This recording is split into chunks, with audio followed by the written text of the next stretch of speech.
Hello,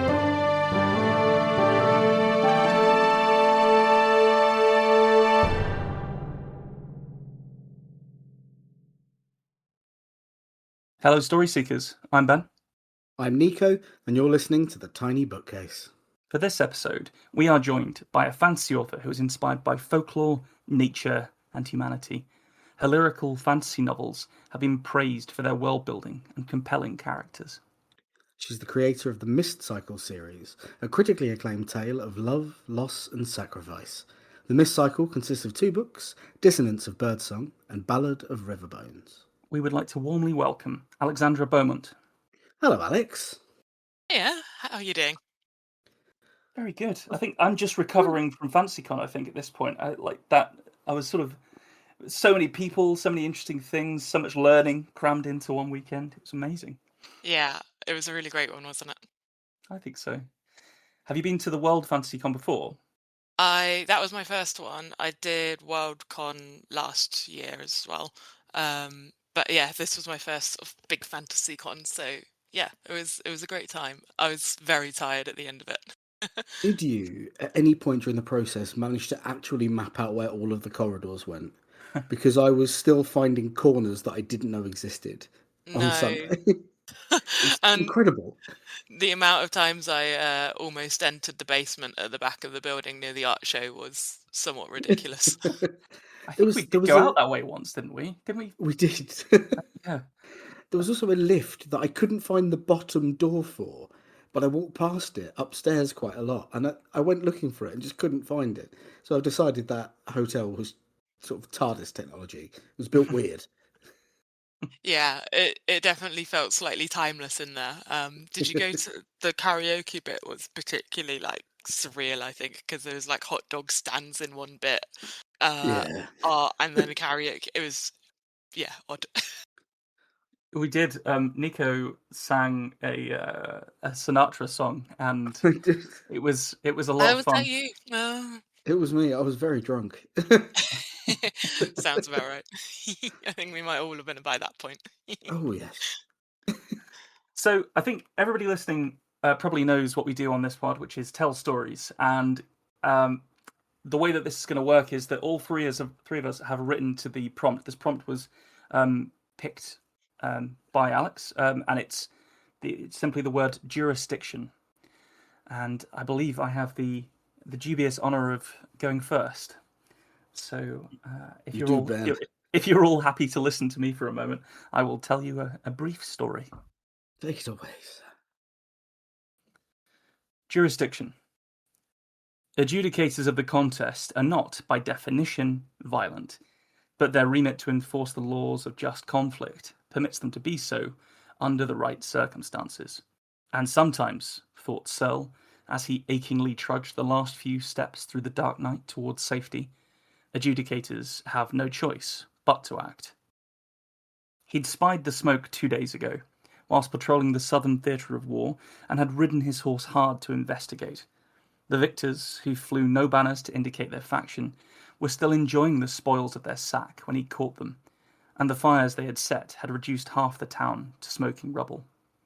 Hearing the terrified wails of non-combatants, and witnessing the aftermath of maimings, assaults, robberies, Searle exercised his right to violence. The marauders had tried to fight him. Their brash arrogance told him they were unaware of what he was. Another bit of knowledge lost to the war. Their rudimentary steel weapons burst like overripe fruit against the fusion-forged plate mail he wore. The battle stimulants he swallowed meant that he barely felt drained by his efforts until the first 100 offenders had fallen to his axes.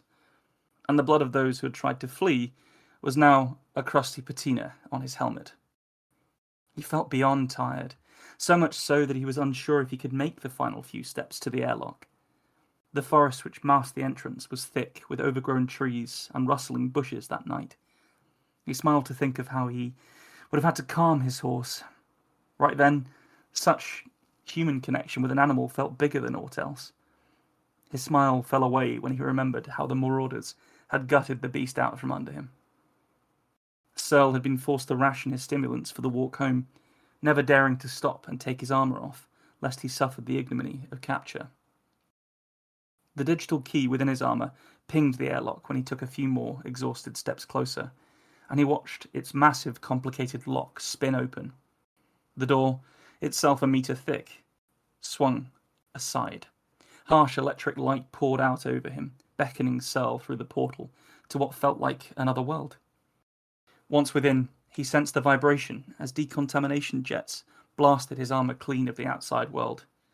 Mechanical arms reached down from the ceiling to remove the rig, and soon he found himself wearing nothing but his underwear in the examination room beyond the airlock. He fell asleep for a moment there, and woke to find a medic fussing over him, testing him for concussion whilst measuring his vitals. The medic, his eyes filled with playful humour, chuckled when he finished the examination. "Good old Searle, 3 days of punishment, and still your heart rate is steady as a metronome. I'm clearing you for entry. Here, take a couple of pills of the good stuff and sleep it off. I take it they're still mired in medieval horror out there, then?" Searle nodded and looked at the purple capsules filled with tasty gel narcotics in his hand, but resisted the temptation to take them yet. Instead, he shrugged a robe on and left the exam room. The testimony chamber beyond was filled with those waiting for his report. All 200 adjudicators awaited him. One brought him a chair to sit on, which he gratefully took. He saw they were also a quorum and broke the expectant silence by telling them of how the conflict had soured, how the perversion of war had swallowed the South. Finally, he told them the details of his choice to curb an instance of it with violence. Many nodded at his testimony, none more vigorously than the High Magistrate, whose strong jawline, rimed as it was with a steel-coloured beard, disguised the cowardly soul behind his narrowed eyes. Searle looked away from the magistrate and opened his hand to stare at the purple capsules. "Not long now." "You have acquitted yourself well, brother." At that, the magistrate turned to face the others, his fist held up as a sign of rhetoric. "And does not everything Searle has said confirm our fears? I propose we vote on my motion." There was a tide of muttering which broke over Searle's exhausted mind and washed away any chance he had at understanding what was going on. "Seconded," he heard someone shout. "Those for, be known," shouted the magistrate. A forest of hands shot up. "Those against, be known." A scattered handful raised their hands. "Carried. I hereby denounce this conflict with the power given to me as the magistrate of the adjudicators, and withdraw our jurisdiction from this foul war. For a period of 1 year, the adjudicators will not intervene, and following this vote, the citadel will be sealed off. After Searle's return, we are all within these walls, and none will be permitted to leave for the duration. Our re-emergence will be the coming of dawn's light." Searle frowned when he realised what had been decided.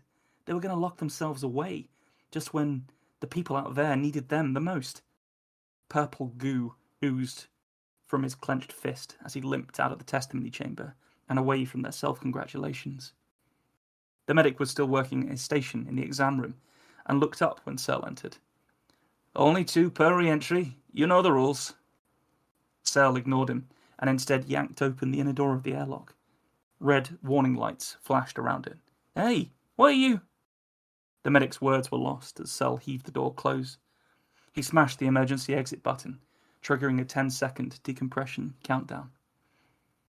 10. The voice blurted at him. It was only then that fear found its way into his heart. 9. He had never gone out without armour, never felt the air of the planet. 8. No mechanical arms descended from above to equip him. 7. The robe he wore would not protect him from the cold night beyond. 6. Doubt set in. Was it wrong to leave? 5. Searle heard again the wails of the town. 4. He pounded his chest to wake up his courage. 3. Searle roared to drown out the panicked hammering on the door behind him. 2. Pistons around the outer door hissed as they primed. 1. Searle stepped out into the dark to save a world from itself.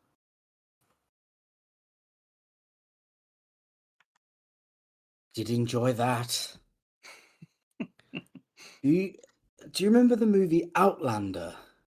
I've not seen Outlander. Oh, I'm aware of it, so though. big Outlander vibes. It's an alien man, what does look like a human, you see, and he lands in ye old Viking times, and then he helps the Vikings in a conflict. Oh, maybe I And have seen that actually. Do they chase people into a spike pit at some point? yeah, Oh, maybe I have seen that movie then. it's got discount Carl Urban in it, which I was sure at the time was Carl Urban. So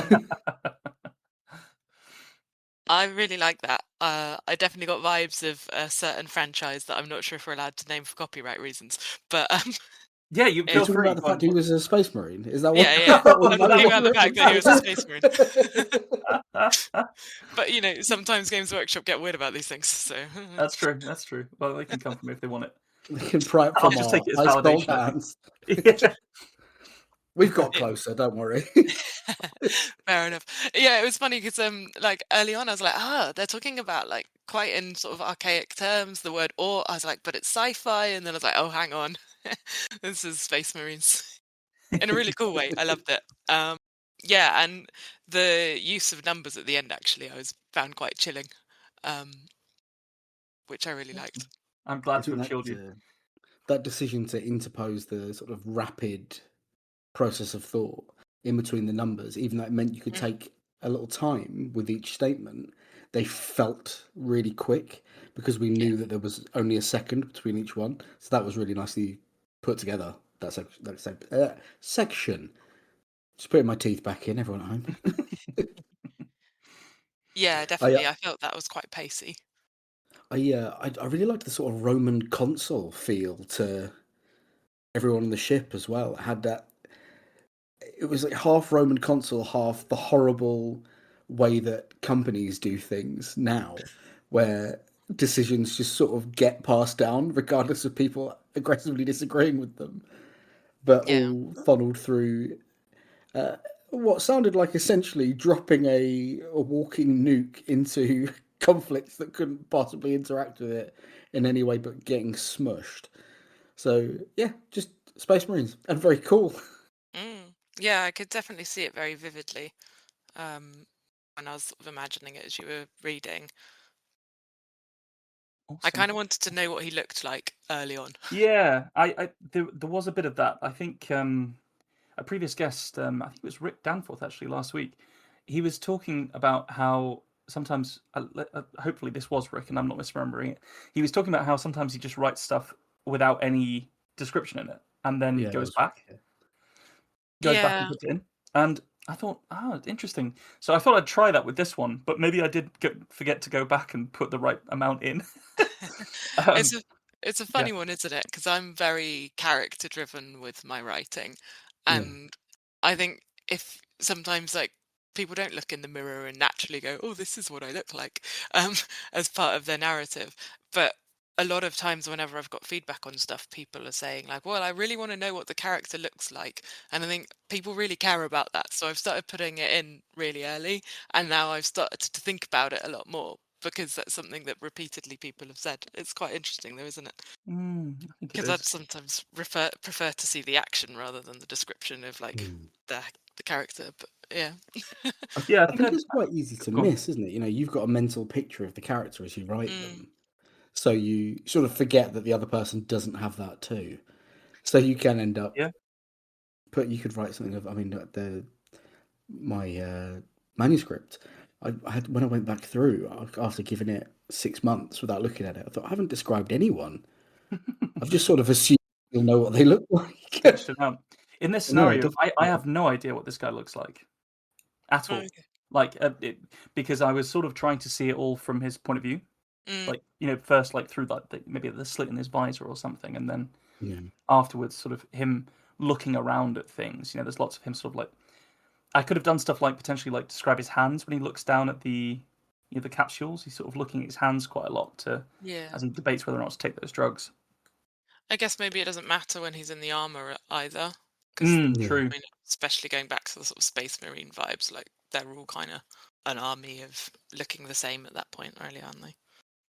Yeah, it's interesting that it's ended up so Space Marine-y because that didn't even occur to me as I was writing it.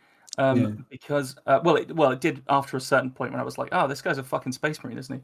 But it started from me thinking about this. I mention it quite a lot on this pod actually, but years ago I encountered a story called "Hard to Be a God," which is a piece of Russian sci-fi, and it's about uh, humans that are intergalactic, and they go to worlds where humanity is struggling, and they try and like usher in a golden age to sort of like usher them towards a bright future. And it's from the point of view of a character that is stuck on a world that is itself stuck in Mm. this repeating cycle of medieval, like Dark Age style violence. It just can't seem to get out, and nothing that they can do can get them out of it. Um, so I think I finally resolved to do something with that with my sort of interpretation of that concept, be inspired by that concept. And it's potentially quite telling that it got so close to being a space marine. Why I not if you love it? Yeah. actually really enjoy it. It's still kind of on the no description or the limited description thing. The experience of when you were describing him in armor, then realizing that it was a more sci-fi armor, Mm. and the feeling of it being just a suit of plate mail becoming, oh no, wait, this is power armor, and getting a little sort of excitement flutter as I realized just how dangerous this character was. That was a that was a very cool moment in it. It is an interesting thing because the whole piece feels like a moment, even though there are lots of beats within it. It does feel like a proper little like pinch of salt out of the huge barrel. Maybe that's just me wanting more in this world because I already can tell that I like it. Could be. You've got to be deliberate in the effect that you're trying to make, for your reader. I think, or at least you should aim to be, right? So, Yeah. there were the sort of descriptions of the armor and stuff like that. I'm really glad that you did get that flutter of "this is cool" because that is what I was trying to do with that, whilst trying to sort of not be as sort of corny as Games Workshop can be. But so yeah, I'm glad that landed.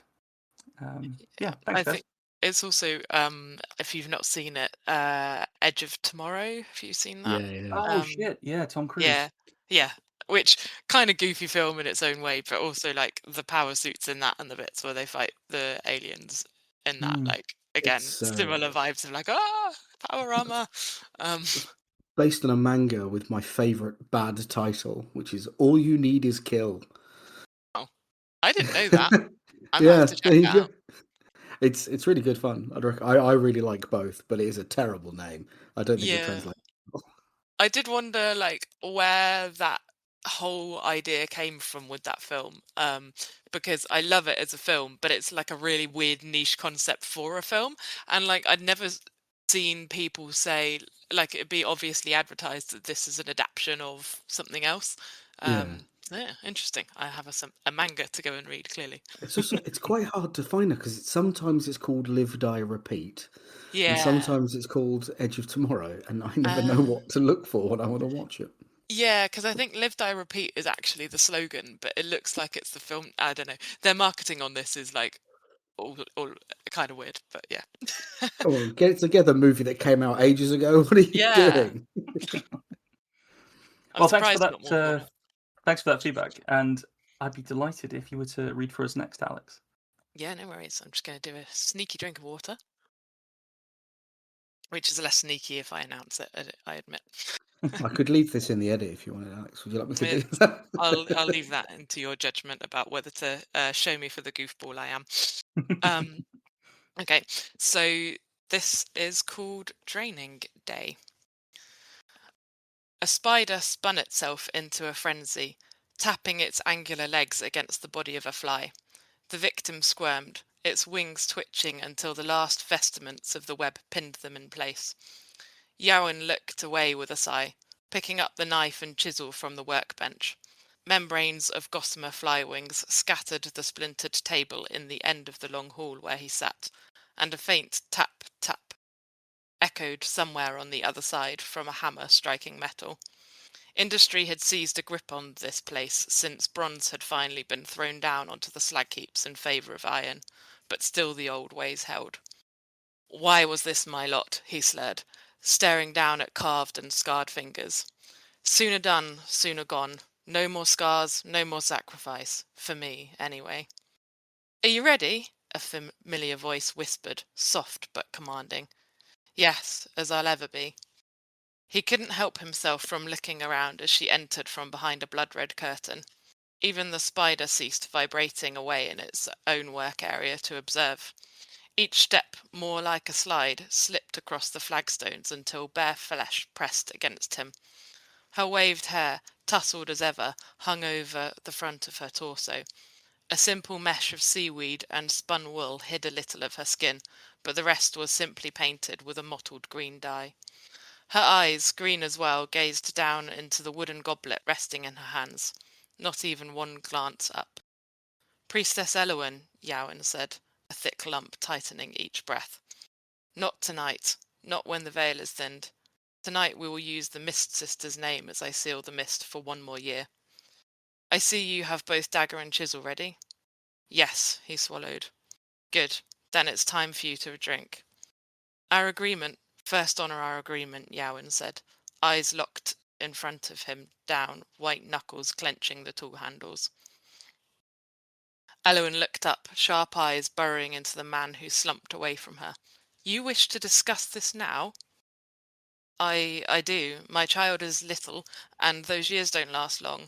My bride, she struggles without me, and this task hollows me out each time.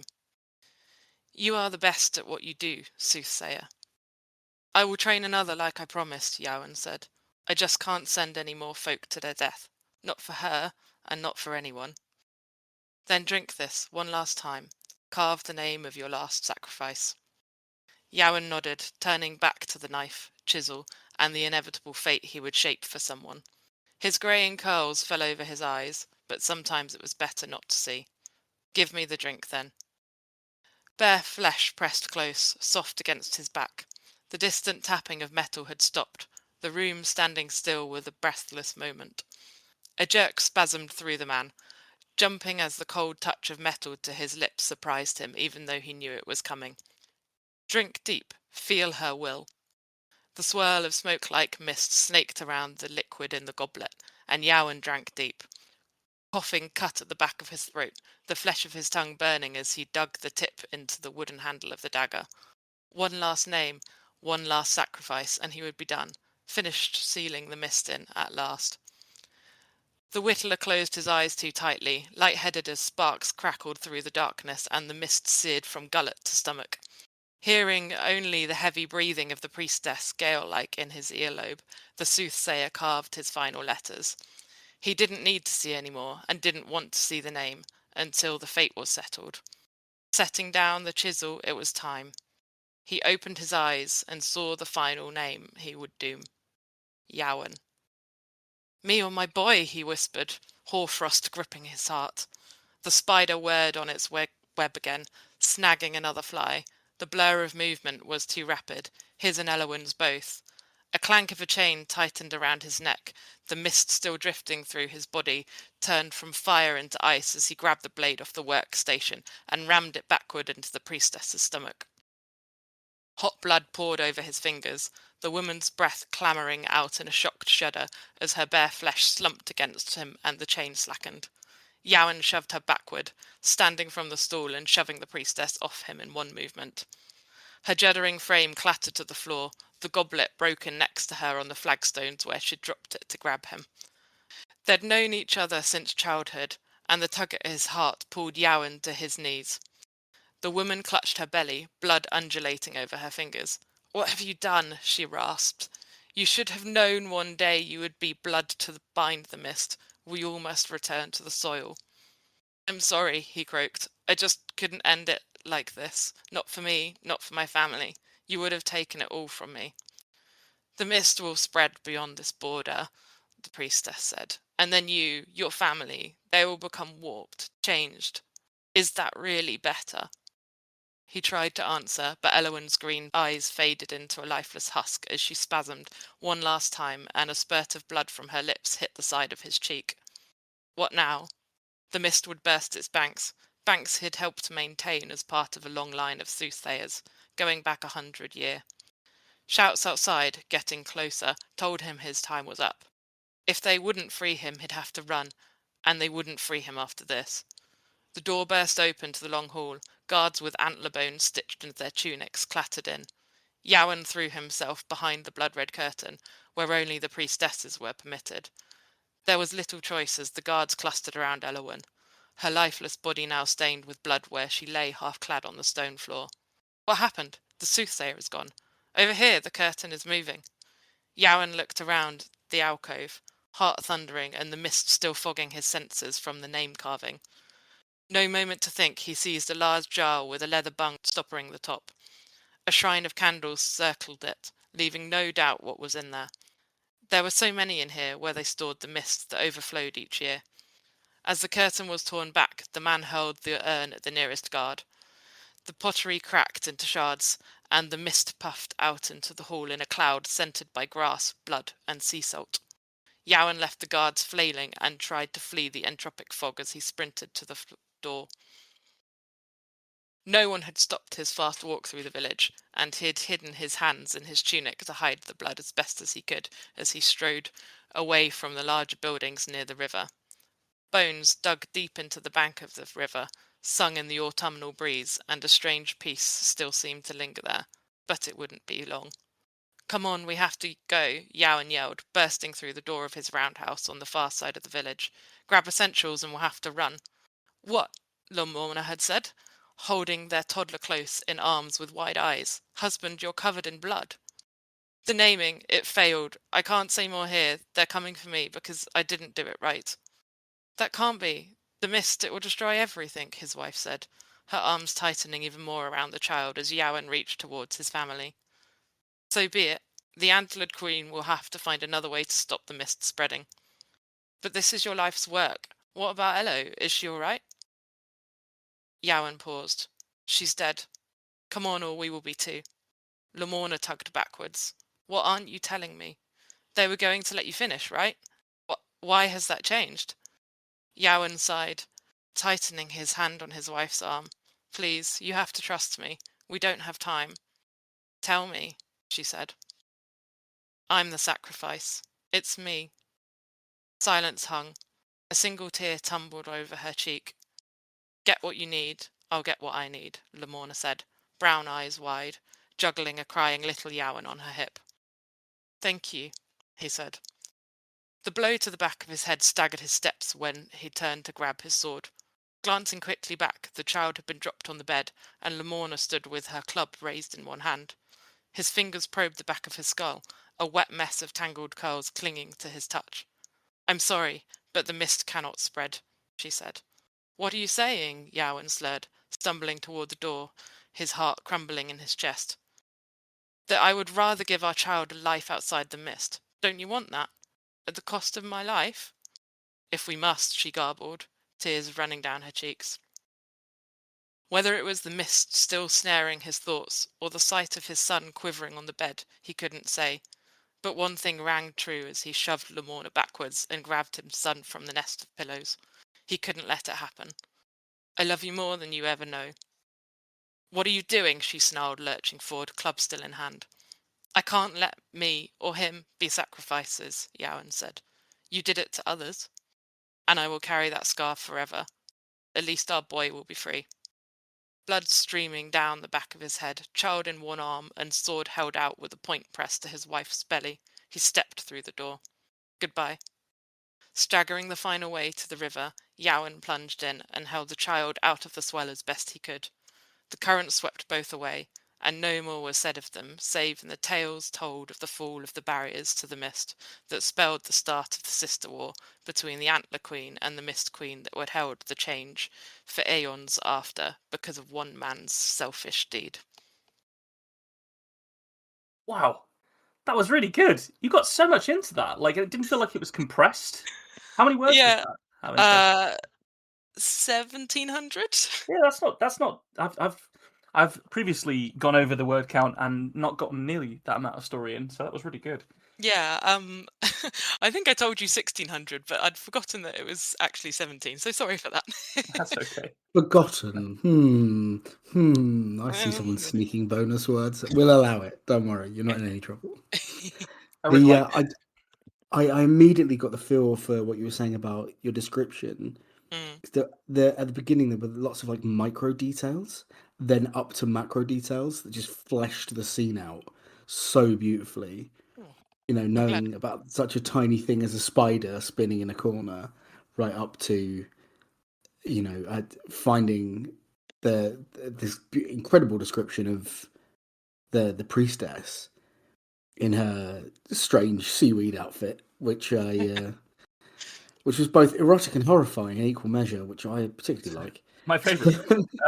Just before you go on from that, the line "mesh of seaweed and spun wool" was one that I wrote down. That kind of description, that elegance of description, that's almost lyrical quality to it, Mm.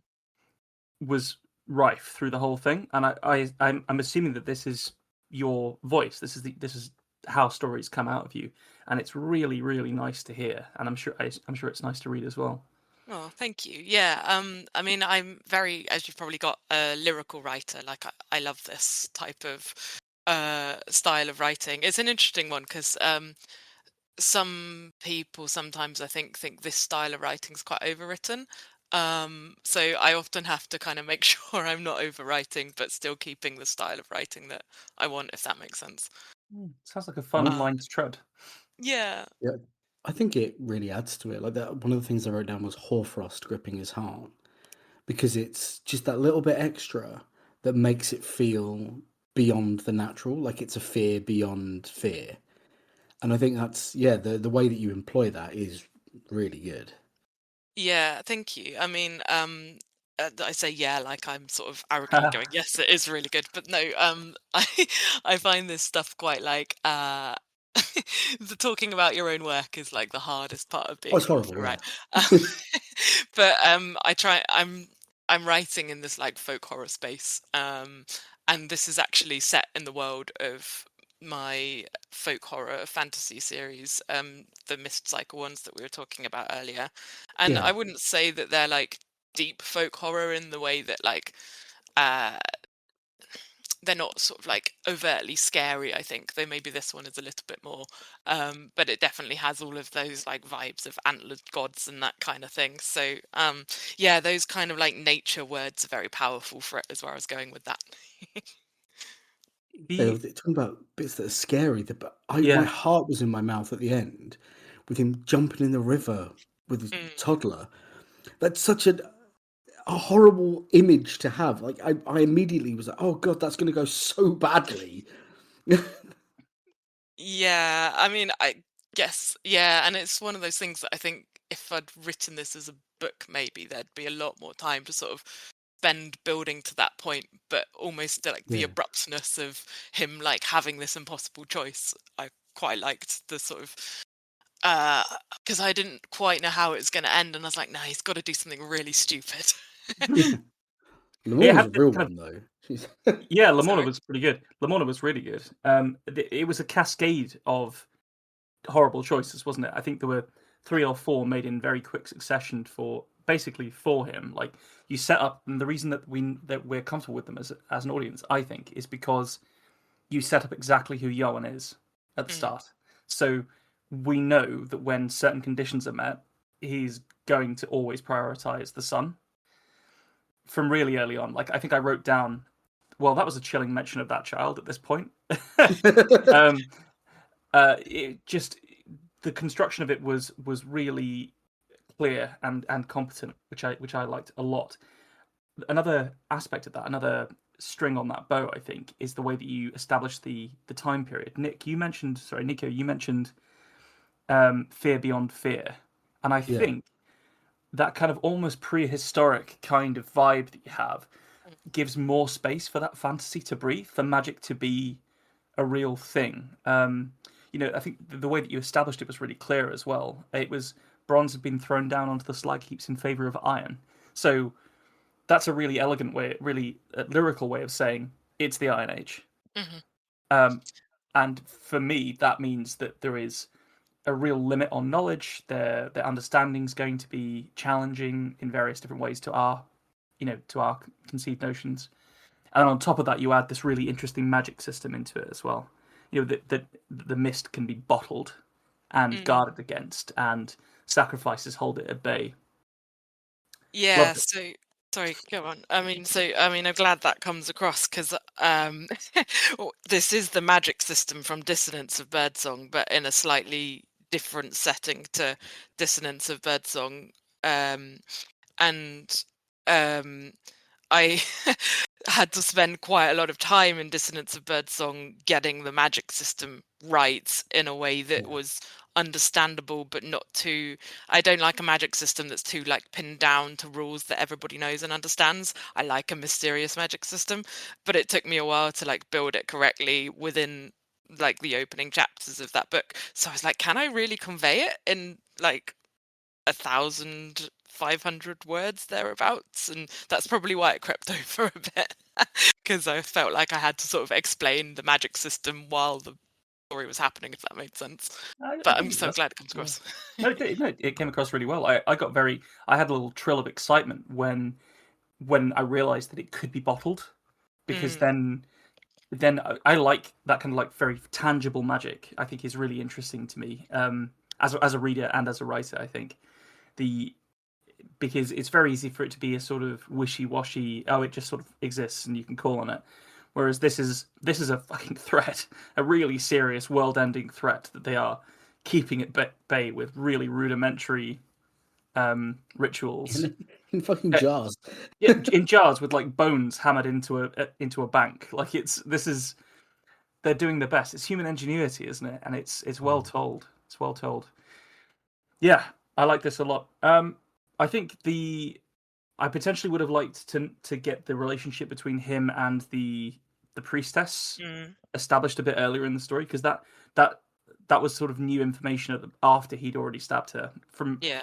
unless I missed something, because it's difficult when you're hearing it for the first time rather than reading it. But um, I think that would be my only note. And really, I've received those notes before for stories that achieved far less in more words.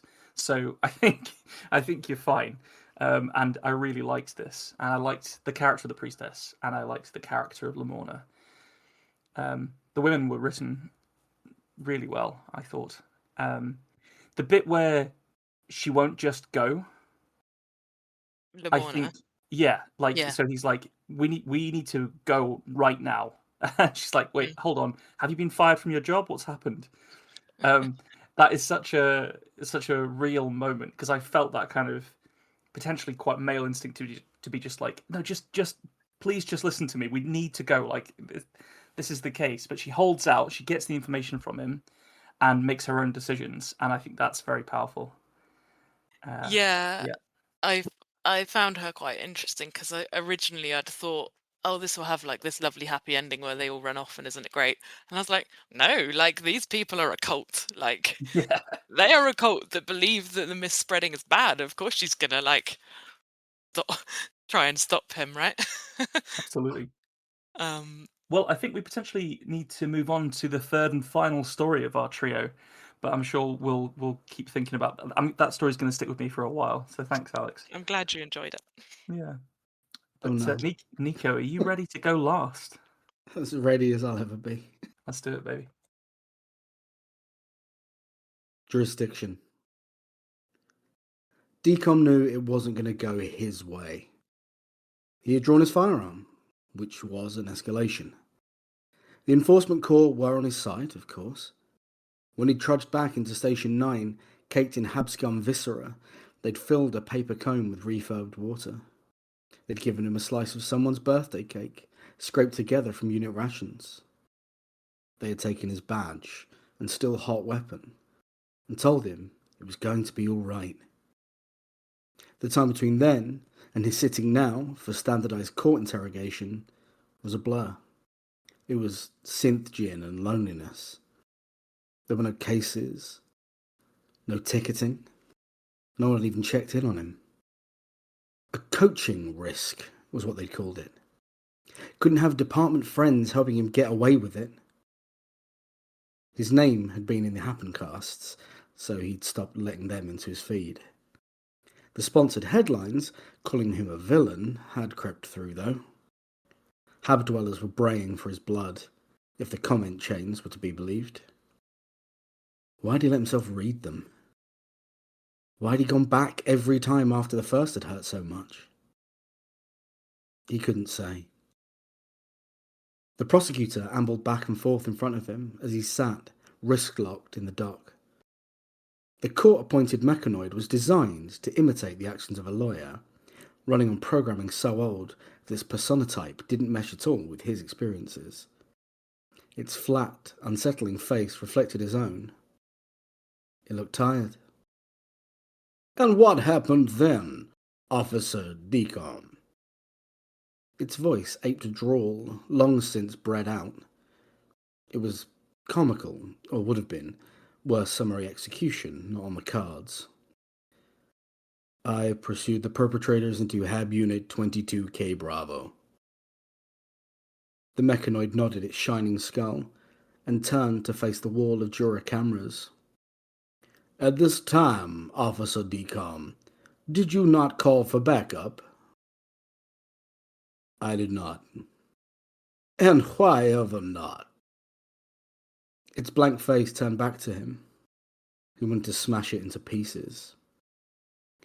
"I was on pursuit, and aware that should the group make their way deep into the Hab block that I would be unable to identify them." It was true. He just followed his duties. "The group, as you call them. Why did you feel it necessary to so doggedly pursue them?" "I witnessed them behaving in a manner I considered unreasonable. I suspected they were using illegal narcotics and intended to apprehend them for testing." The lawyer whirred while it processed his statement. Deacon bit back additional words. "Do you often assert that Hab folk going about their business are acting unreasonably?" "Objection, Your Honor. Speculation." "Sustained." The lawyer froze in place as its internal learning model processed the objection, then began a new line of questions. "What is your role within the Enforcement Corps?" "Surface violations." "Surface violations. Could you explain that for the benefit of the jury?" Deacon sighed. The jury wouldn't care. They might not even understand the individual roles within the Corps. "I am to register and notify the Department of Environmental Malfeasances of any disruptions to the Planet Augmentation Act's primary policies." The lawyer mechanism span again, then moved closer to Deacon. He watched his face balloon in its shining visage. He looked truly awful. He'd been kind to himself before, with tired. 3 weeks of bunk and booze had done him no good. He looked like the men he'd chased. "And does the use of narcotics violate those policies?" "No."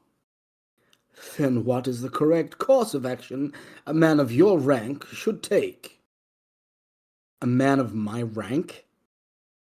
Deacon felt his muscles tense, and a soft orange light came over his cuffs. He took a deep breath and relaxed, fearing the voltage he knew they could deliver. "A low-ranked Corps personnel, such as yourself." "Objection, Your Honor. Argumentative." "Mr. Deacon, are you willing to answer the question?" The judge addressed him directly. Deacon nodded silently. "Overruled, then. Please answer the question, Mr. Deacon." The lawyer stood expectantly. If he had a face, Deacon knew it would be smug. "I am duty-bound to register unusual behavior and pass it on to the retention and apprehension units." "Which you failed to do." Deacon nearly swallowed his tongue to stop it lashing out. "I acted as I had to. Those men were dangerous." The lawyer stopped him. "Objection, Your Honor. Conjecture." Sustained. It stung a lot more when it happened to him, Deacon realized. Their behavior led me to believe they were dangerous. Better? Surely. And you pursued them. As I've said, yes, into a hair block. Deacon gritted his teeth. Again? Yes. The lawyer turned away from him and addressed the jury. He wanted to melt its fucking circuits. Now that is an action prohibited by your rank. You have no in-hab training or qualifications. All officers are given in-hab functionality guidance and complete a 2-week course. The lawyer span back to him. It was dizzying. In your course, where does it state that you should draw your firearm against unarmed folk? The use of the word folk stunned him a moment. He'd never heard it before. Folk? People, Mr. Deacon, people. It had dropped the officer now. It was disrespecting him. I drew my gun because I deemed it necessary. Why? Deacon cast his gaze at his lawyer, hoping for an objection that didn't come. I was frightened. The words were barely audible. I'm sorry, Mr. Deacon. I was scared. They were big. I was alone. They were junked out of their minds, and I was on my own. Yes, you were. On your own. Out of your jurisdiction. In clear violation of policy. I had no other choice. If these men were to be murdered... Objection, Your Honor. I didn't murder them. I defended myself. Deacon didn't wait for his lawyer to finish, instead shouting over the man. A soft orange glow once again underlit him. Defended yourself from 3 unarmed men. They may have been armed. I was not waiting to find out. Your Honor, weren't waiting, so you acted rashly. You wanted to kill these men, didn't you? Your Honor, they were scum. They dragged me into a dark space. They were going to kill me. I know it. You know it. All I know, Mr. Deacon, is that you saw poor Habfolk, decided they were criminals, and murdered them without the backing of the law. For what? Some sick pleasure? I did what needed to be done. Are you some sort of guardian angel, Mr. Vicom? A vigilante? Your Honor, I must insist I am an officer of the law, not anymore, you ain't. You're a low-down murderer, Mr. Vicom. Vicom couldn't hold it anymore. He stood.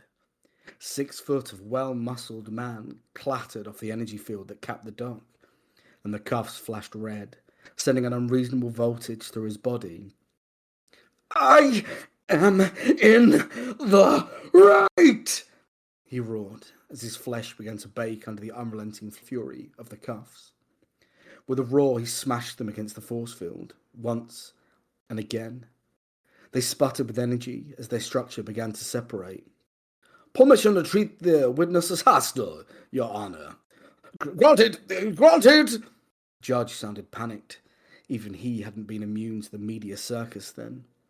They'd painted Vicom as a monster, and that lawyer bastard had pushed him into looking like one. He wished he had his gun. He would have shown that clanking bastard what a real murder looked like. The lawyer had, when allowed to treat him as hostile, changed its stance and was moving back to him at speed. The last thing he saw, as its metal hand smashed through the force field in front of him, was his own face reflected in its head. Furious. Holy shit. Ending in a robot knockout headbutt. Love it. Well, potentially killer headbutt, potentially. Who Wow. knows? What a world building course Yeah. that was. I was so ready for Vicon to smash the hell out of the robot by the end.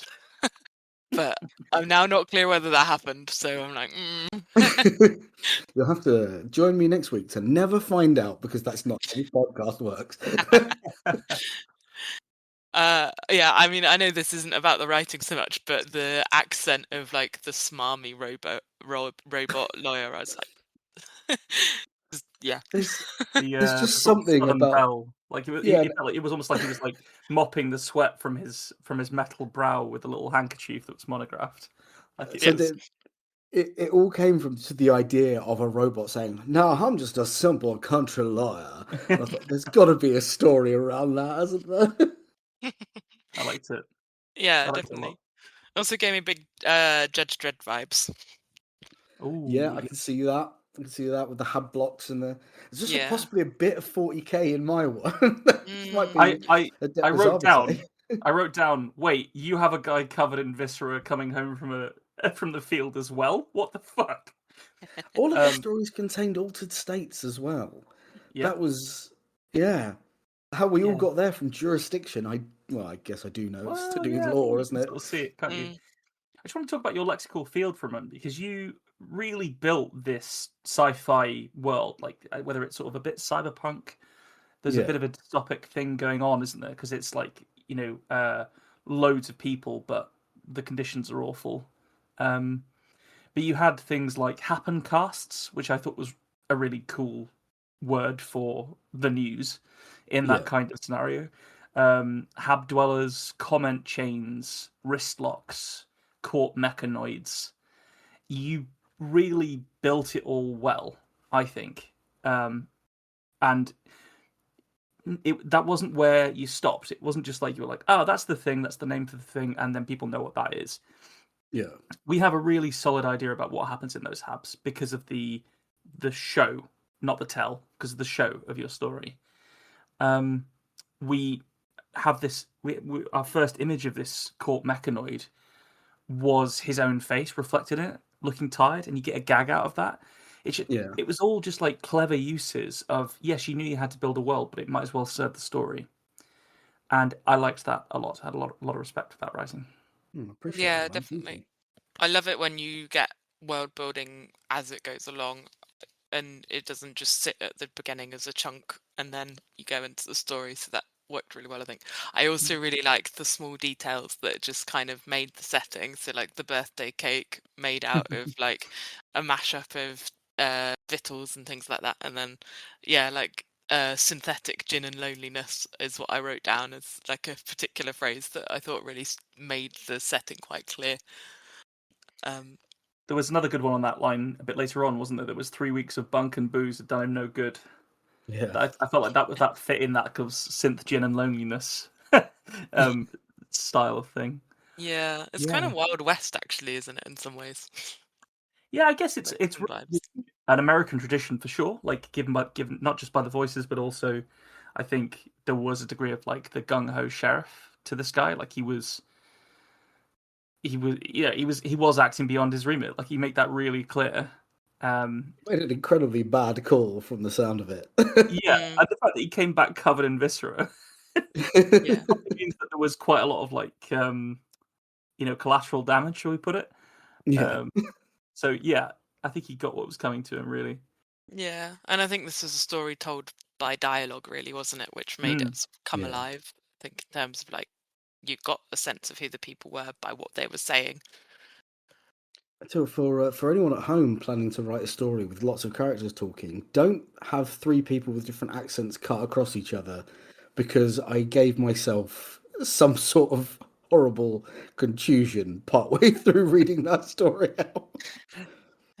I thought you Well, built it really well. Yeah, you handled it very smoothly. because it was all about the building of the tension, wasn't it? The other things that I wrote down were that the cuffs glowing orange, like giving that kind of like um, green, amber, red traffic light system to the situation of like how tense he is, was a really effective tool for me as a reader in this scenario. Yeah, But the whole thing, with this kind of like staccato pauses from this prosecutor as his logic core catches up with what's happening, um, and just putting on the back foot. The copper realizing that he's being deliberately disrespected, and that does still wind him up, even though he knows it's yeah, deliberate. It felt like, yeah, it had the same kind of tension as A Few Good Men. I don't know if you've seen that, but that Jack Nicholson freaking out when he's been put under questioning.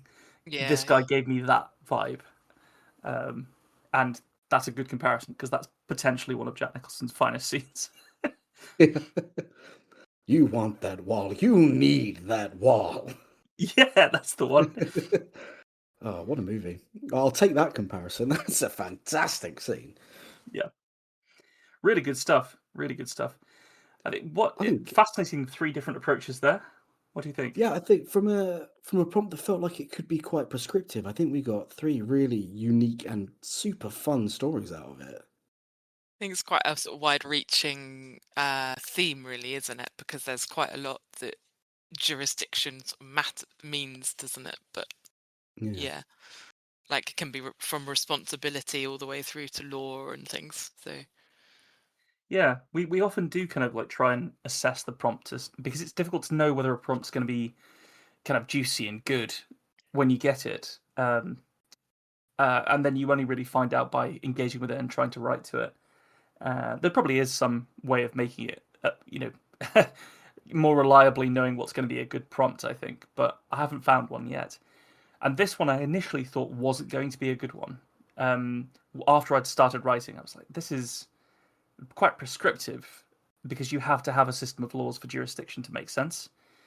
Yeah. But actually, you kind of don't. And I think your story really showed that Alex, that you can really find a way to spin a prompt and it still makes sense for a very interesting and unique story. yeah, I think it can work quite interestingly, can't it? Because for me, it's law, law has such a meaning in our way of thinking, but actually, like laws going back the way were like set by druids or like by what you believed the gods might want and things like that. So yeah, I think there's quite a lot you can play with in that space. Yeah.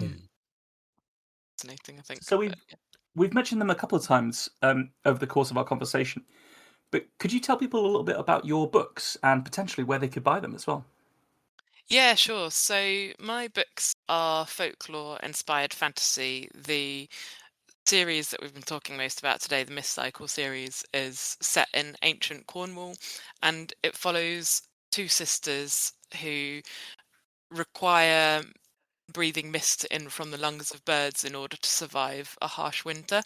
But the mist is running out, and so the main character, Ezeld, tries to run away to go and find out why the mist is running out before her and her sister get exiled to the mines for being outcasts, for having lost their mist, basically. And it goes increasingly wrong for her from there as she makes a series of maybe questionable decisions.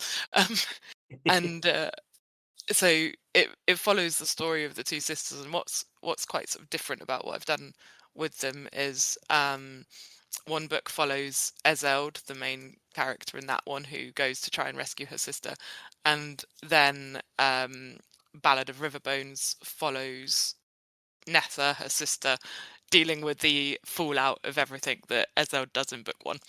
Um, so yeah, I had a lot of fun writing it. You asked where can you buy them, which is a Yeah. good question. I always forget to say. You can get them on all of the normal book buying places. Amazon is the one that gets them to you fastest, but also you can get them on indie sites like bookshop.org. And in Waterstones, though they take ages to arrive because my publisher's American. And if while people are waiting for your books to arrive in Waterstones, where can they go online to find out more about you and hear your musings? So my website is alexandrabeaumontauthor.com. Quite easy to remember. There's a free first chapter of Dissonance of Birdsong on there, and also I recorded an album of the music that inspired some of the songs that are in Dissonance of Birdsong, and you can get that on there as well. It's called Storm Tongue, and it's on Spotify and Bandcamp and the other streaming places. Oh, wicked. Fabulous. We'll definitely go into that a little bit more in the interview, I think. So I think we should draw this story episode to a close. Thank you, everybody, for listening. I've really enjoyed these stories. It was a real pleasure to listen to both of yours, so thank you again. Thank you. It was really fun. Get on out of here, you hear?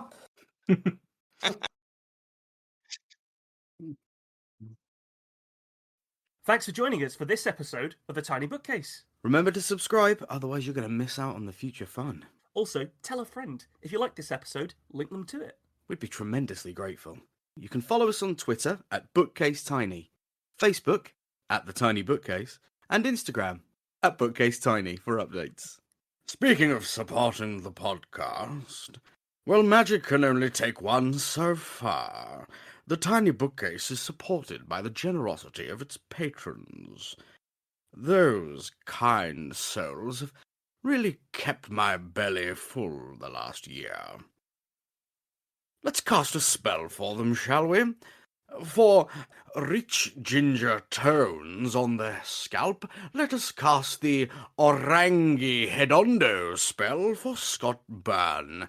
And for general fabulousness, why not the Ooh La La How's Your Mother spell on Matthew McLaren?